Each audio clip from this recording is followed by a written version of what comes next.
Les condicions de vida en què naixem, vivim, envellim, tenen un impacte sobre la salut de les persones. Per això, la població ha de saber l'importància de les seves condicions de vida, ja sigui d'habitatge, de treball, la situació socioeconòmica, la seva xarxa individual i social, perquè pot influir en el seu benestar físic, psíquic i social.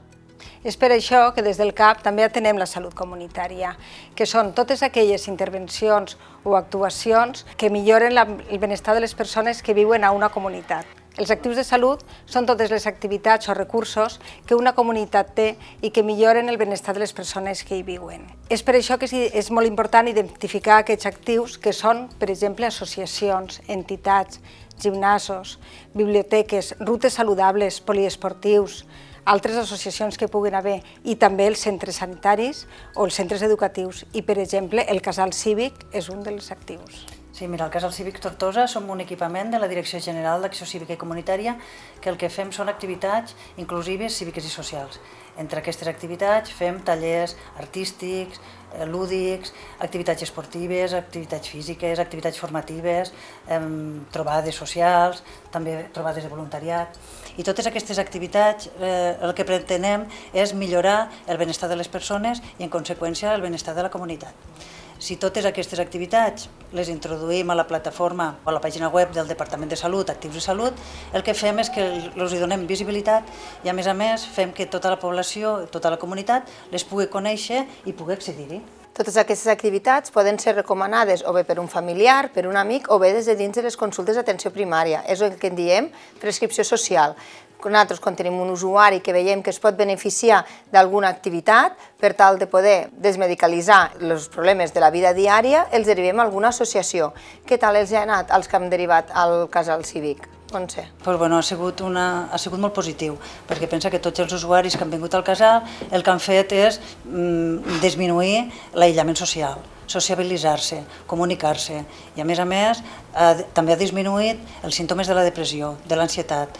I en tot això el que hem aconseguit és que tinguin una salut física i emocional molt millor i unes condicions de vida molt més adequades i, en definitiva, que siguin més felices. Per poder fer aquesta prescripció social i derivar a associacions i a aquests actius de salut que hi ha, és necessari que la ciutadania i també les entitats identifiquéssim tots aquests actius que hi ha, totes aquestes activitats que es fan i que milloren la salut de la comunitat. D'aquesta manera el que fem és xarxa i creem comunitats entre tots.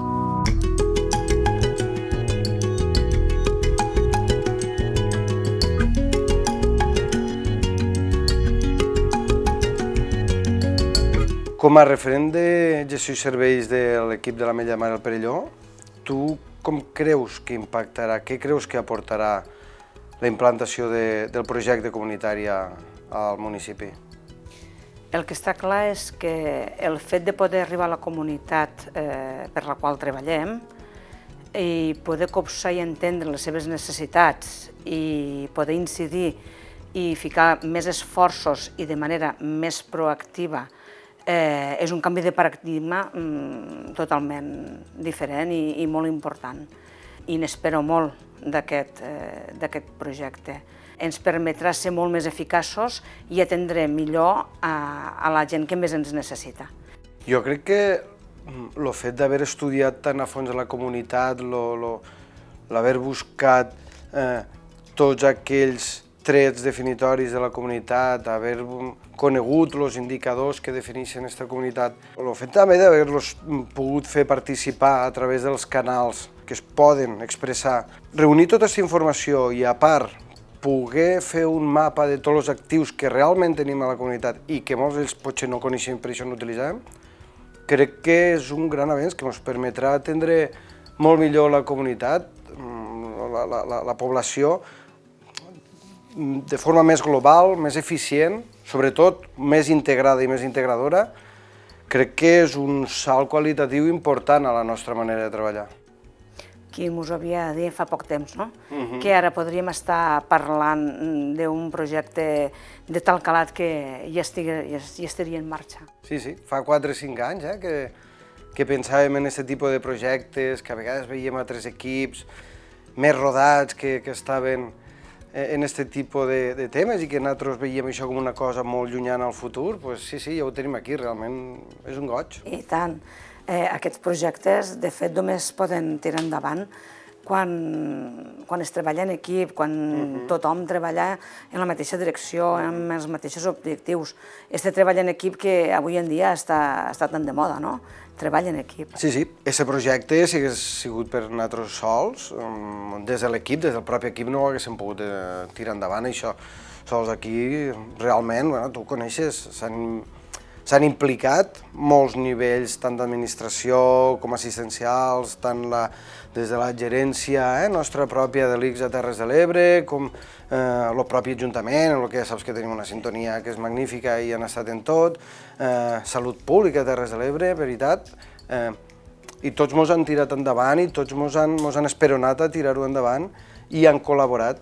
Realment dona goig quan se pot treballar d'aquesta manera integrant tots els nivells de cara a donar una millor atenció a la comunitat. El que dius tu és un goig quan totes les administracions es poden ficar a treballar conjuntament d'una manera integrada, administracions públiques, nosaltres mateixos, per poder portar aquests projectes de manera conjunta, integrada i tirar tot això endavant, és fundamental, no? Recorda que nosaltres ja havíem començat, no? Ja havíem començat en aquest projecte abans l'inici de la pandèmia i va ser tal la sintonia, tant en l'Ajuntament com en administracions, que tot i fer un stand-by, no? Tan bon punt vam poder, vam tornar a fer aquesta connexió en l'Ajuntament i treballar juntament en les regidories més implicades, salut pública, i vam poder seguir encoratjant-nos i treballant en aquest projecte. Realment vam fer aquesta presa de contacte durant la pandèmia, vam poder fer aquesta primera presa de contacte en les necessitats més immediates que la pandèmia en si ens va generar quan va eclosionar tot, te'n recordes? I la resposta va ser, allí ja vam veure que el nostre projecte, una vegada poguéssim reprendre, aniria bé. Dóna gust treballar així, Sí, i a la Cala és el que sempre dius, no? Tenim experiència en això, sempre ens ha anat bé. Sí. I 100 anys dure, tot això. 100 anys que dure.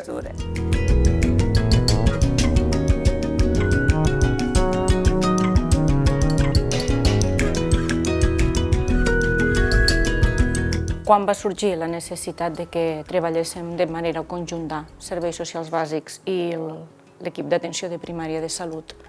Donat que les patologies cròniques suposen un 50% del consum de recursos i que hi ha un consens internacional en el que l'atenció integral, integrada i centrada en la persona és el millor enfocament per a l'atenció a les persones, vam creure convenient unir esforços i treballar de manera conjunta. Es va crear un aplicatiu, que és el que estem utilitzant ara, que és l'aplicatiu informàtic Salut i Social, i allí tant vosaltres, els professionals de serveis socials com els de primària, de salut, poden compartir informació de la persona que estem atenent d'una manera segura i confidencial. El que passava és que estàvem treballant, estàvem atenent a les mateixes persones de manera separada. Hi havia molta duplicitat d'informació, molta fragmentació, perquè hi ha molts agents implicats. I llavors vam pensar en canviar la dinàmica de treball per tal de que l'atenció fos tots en una i conjunta i ordenada. Això va passar al juny del 2014 i vam començar amb persones que tenien unes necessitats de salut i de social determinades. Eren pacients crònics complexos, en una malaltia avançada crònica, eren d'atenció domiciliària, també eren pacients, són que han patit un ictus o una malaltia neurodegenerativa, també usuaris del centre de dia o que també vam tindre en compte els graus de dependència i si tenien o no teleassistència, per tal de tindre unes pràctiques compartides. I quina creus que és la finalitat de treballar conjuntament? Home, Núria, la finalitat de fer un abordatge preventiu i proactiu el que permet és donar un enfoc holístic a la persona, tant en ell com a persona, tenint en compte que és el centre, com el seu entorn. en una finalitat molt clara, vetllar per a que aquesta persona dins el seu domicili tingui una millor qualitat de vida a nivell de benestar i de salut. Tot això se plasma o estem en camí de plasmar-se a través d'atencions o de plans d'atenció individualitzada. Aquests plans han de ser àgils, han de ser flexibles i, evidentment, tot això ha de permetre que es puguen revisar amb facilitat, tenint en compte sempre els valors, les creences i la manera en què aquella persona vol viure i intentant-ho respectar. Tot això és fàcil, però a la vegada també és difícil. Tu trobes que ens ha aportat a nivell professional fortaleses, debilitats, us ha aportat algun aspecte a destacar? En un principi no sabíem ben bé com fer-ho i com ho portaríem a terme, però el que sí que sabíem era que era important tenir la manera de treballar conjunta en uns objectius comuns. Tot això ens ha beneficiat tant als professionals com als ciutadans. Com a fortaleses destacaria una satisfacció tant personal com professional, ja que fem una garantia d'atenció en tots els sentits, tant social com sanitari. També un ús adequat de recursos, ja siguin professionals com recursos socials com sanitaris, i també un aprenentatge continu en tots els agents implicats. Com a debilitats destacaria que el fet de treballar en programes informàtics diferents que a vegades ens dificulta el procés d'atenció de la persona. El que sí que ressaltaria és que la visió que hem de tindre tots els professionals que estem implicats en aquesta visió integral, integrada de la persona que estem atenent i del seu entorn. Bé, tal com tu has dit, el 2014 ja vam començar en aquest camí, que és un camí llarg, és difícil, però volem anar i, de fet, hem de seguir les línies que ens marquen tant el pla de salut com el pla estratègic de serveis socials. De fet, els dos departaments, tant salut com drets socials, estan en el camí de construir uns objectius o una atenció de la persona en la qual ella és el centre, ella, la seva família, els familiars que donen suport i també l'entorn i la xarxa. Per tant, a nivell de tècnics i d'agents implicats de la comunitat, del territori, hem de vetllar perquè això sigui així. Per tant, hem de treballar encara més de cara a plans d'atenció individualitzada on els dos sistemes tinguin els seus objectius, on se puguin estar marcats quins són els diagnòstics mèdics i els diagnòstics socials, i tot això també s'està treballant a partir d'un treball que estem fent a nivell de crear o millorar, més ben dit, uns sistemes d'informació. Tot això ens ha d'ajudar a la ciutadania i a nivell professional a que tota persona al llarg de la seva vida tindrà unes necessitats, unes mancances a nivell social i sanitari. Per tant, han de veure i han de tindre molt clar quines són les dues portes d'entrada a nivell de benestar social, els serveis socials bàsics, i l'atenció primària de salut a nivell de salut. Per tant, la nostra finalitat és que això sigui, o que visualitzar que això sigui així.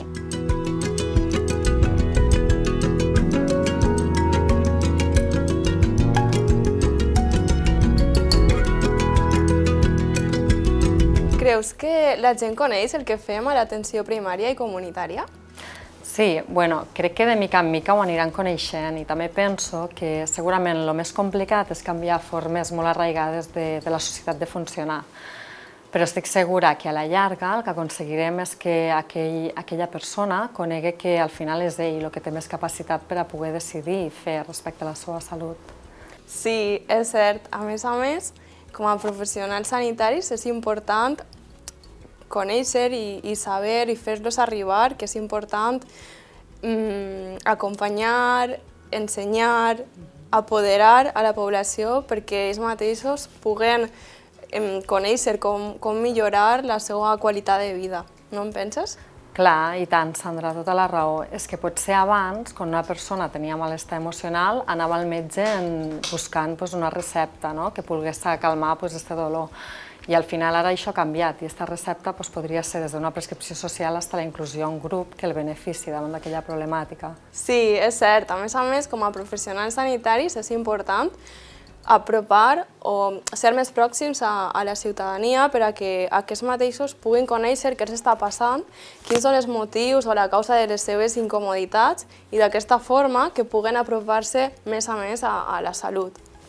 Totalment, Sandra. Si és que abans potser anàvem al metge, no? Si jo tenia un malestar emocional d'algun tipus, potser anava al metge en busca d'una recepta que calmés aquest malestar. Ara, aquesta recepta pot ser canviat i aquesta recepta pot ser des d'una prescripció social fins inclús la possibilitat d'incloure'l a un grup que millori el seu benestar en relació a aquella problemàtica. Volia comentar-te que estem començant a crear grupals amb la intenció d'abordar les malalties més prevalents a l'atenció primària comunitària. Sí, i aquests grups que esteu creant, quina seria aquesta via d'accés? Com se pot accedir? En aquest cas, els usuaris poden accedir a través dels equips de medicina i d'infermeria dels seus centres d'atenció primària. I vosaltres també esteu fent grups? Sí, Sandra, nosaltres també estem creant grups que ajudin a millorar el benestar emocional dels usuaris. És a dir, tan sols si podem aconseguir que els ciutadans entenguéssim que la vida, al igual que la pròpia imatge de l'electrocardiograma comporta alts i baixos, que siguéssim conscients que això existeix i que únicament hem de saber aprendre a gestionar-los, només en això ja haurem avançat molt. És cert, és important que la pròpia persona pugui conèixer i entendre la fluctuació de les seves emocions i sobretot per a prevenció de moltíssimes malalties que podem abordar abans que se desenvolupi aquesta alteració o inconformitat o malestar físic i emocional. Qualsevol problema que poguéssim abordar abans que la bola de neu se vagi fent més i més gran i vagi agafant més empenta i rodant més fort, molt millor. Llavors jo penso que els nostres grups són bàsics per poder fer això.